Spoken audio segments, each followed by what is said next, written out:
Hello बच्चों, आइए प्रश्न को देखते हैं। एक पासे को 3 बार उछालने के प्रयोग में घटना ए और बी निम्न प्रकार से परिभाषित है। पहली उछाल पर 3 आना और दूसरी उछाल पर 5 आना। यदि बी घटना घटित हो चुकी है तो घटना ए के घटने की प्रायिकता ज्ञात कीजिए। प्रश्न को हल करने से पहले इसकी मुख्य अवधारणा के बारे में चर्चा कर लेते हैं। मुख्य अवधारणा, तो देखो हमें सप्रतिबंध प्रायिकता निकालना आना चाहिए। लिखते हैं यहाँ पे सप्रतिबंध प्रायिकता। सप्रतिबंध प्रायिकता मतलब एक घटना के घटने पर दूसरी घटना के पर क्या प्रभाव पड़ता है, वो होती है सप्रतिबंध प्रायिकता।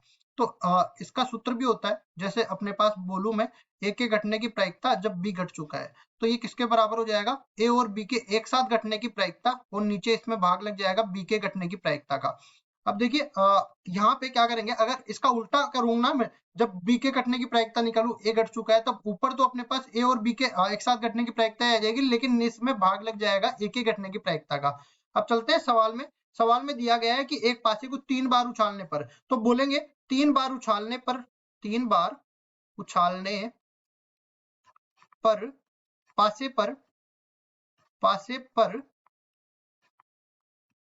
आने वाले कुल परिणाम, कुल परिणाम कुल परिणाम कैसे निकालेंगे, ये प्रतिदर्श समष्टि में अवयव की संख्या के बराबर होगा, और इस तरह से निकालते हैं। देखो अपने पास 3 जगह ये मैंने डाल दी। अब देखो पहले पासे पर 1 में से 6 तक की कोई भी संख्या आ सकती है, तो पहले पासे पर कितने चयन के तरीके हैं, 6। इसी तरह दूसरे पासे पर 6, तीसरे पासे पर 6।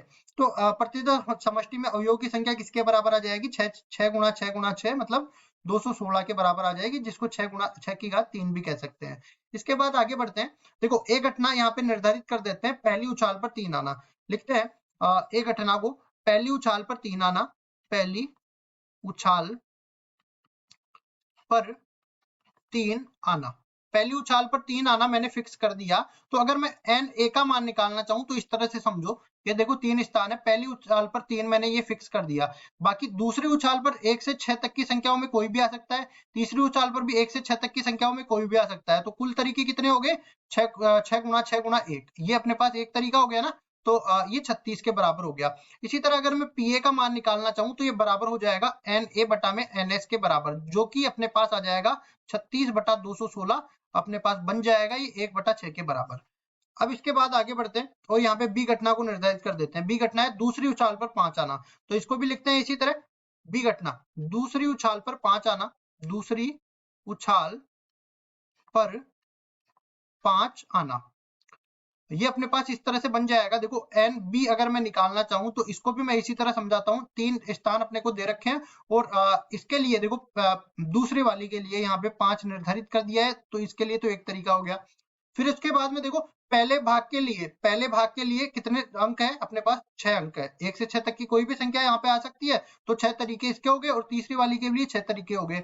कुल मिला के ये 36 तरीके इसके लिए भी बन गए। और अगर मैं इसके लिए प्रायिकता निकालना चाहूं पीबी, तो एक किसके बराबर आ जाएगा, एनबी बटा में एनएस के बराबर, जो कि अपने पास बराबर हो जाएगा 36 बटा में 216, बन जाएगा ये 1 बटा 6 के बराबर।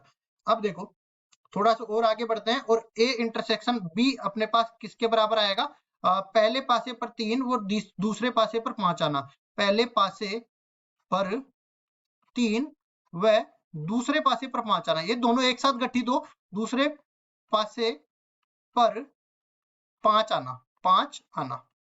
अगर इसको मैं लिखता हूं, इसमें अवयवों की संख्या ए इंटरसेक्शन बी में अवयवों की संख्या जो इस तरह से निर्धारित करेंगे, 3 स्थान आ गए और 3 वस्तुएं अपने पास। यहाँ पे 3 आ गया, यहाँ पे 5 आ गया। अब देखो एक स्थान बच गया, यहाँ पे 3 से 1 से लेके 6 तक की कोई भी संख्या आ सकती है। इसके लिए एक तरीका, इसके लिए एक तरीका, और इसके लिए 6 तरीके, मतलब कुल मिला के 6 तरीके आ गए। अगर मैं पी ए इंटरसेक्शन बी की बात करूं तो ये कुल मिला के अपने पास आ जाएगा 6 बटा 216, जो कि 1 बटा 36 के बराबर होता है। अब देखिए हमें निकालना क्या है, हमें निकालना है इसमें, देखिए बी घटना घटित होती है तो ए के घटने की प्रायिकता, मतलब बी घट चुकी है तब ए के घटने की प्रायिकता हमें पूछ रहा है। इसका मतलब हमें निकालना है पी ए घट चुकी है, जब बी घट चुकी है तब ए के घटने की प्रायिकता, जो कि मैंने कहा था ए और बी के एक साथ घटने की प्रायिकता, और नीचे भाग लग जाएगा किसका, बी के घटने की प्रायिकता का। तो ये तो अपने पास आ गया 1 बटा 36 के बराबर, और ये अपने पास आ गया 1 बटा 6 के बराबर। कुल मिला के 6 बटा 36 अपने पास बन जाएगा, जो कि 1 बटा 6 के बराबर आएगा। ठीक है, तो जब बी घट चुकी है तब ए के घटने की प्रायिकता बराबर हो जाएगी 1/6 के बराबर। और यही हमारा उत्तर है। आशा करता हूँ ये सवाल आपको समझ में आया होगा। धन्यवाद।